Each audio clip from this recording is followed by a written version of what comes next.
What's up? Good morning mga kabiyero.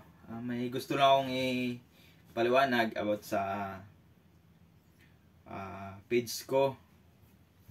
Kasi nga maraming nagme-message sa akin, nag-o-offer ng ganito.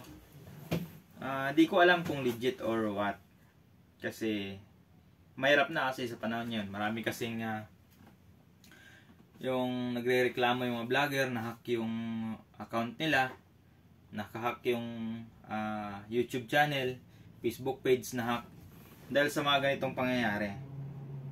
Meron kasi dito, daming nag-message sa akin, mga babae, ibang bansa, English speaking.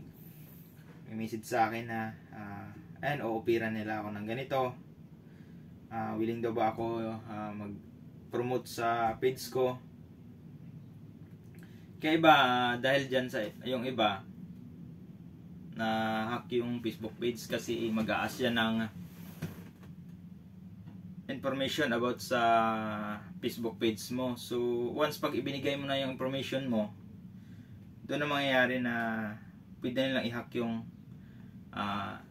account mo sa Facebook or sa FB page mo. Ayan. Tulad nito, hello, we would like to pay you to place our content on your page. Our brands are Nestle, Nike, Puma, and Nissan. So let me know if you have any interest. So diba, maraming message sa akin, sobrang dami. Iba-iba, babae, lalaki.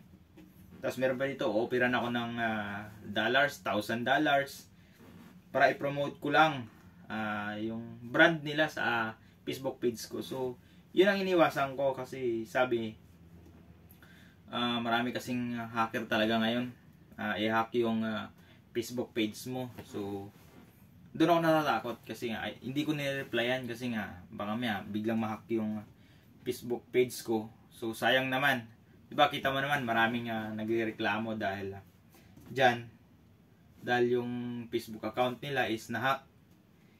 Yun din ang iniiwasan ko. Sabi ko kung totoo yan na magpapapromote sila, dapat sana siguro mag-i-email kasi ako di rin ako kabisado sa mga ganitong pangyayari. Di ko alam kung alin yung legit or scammer or hacker.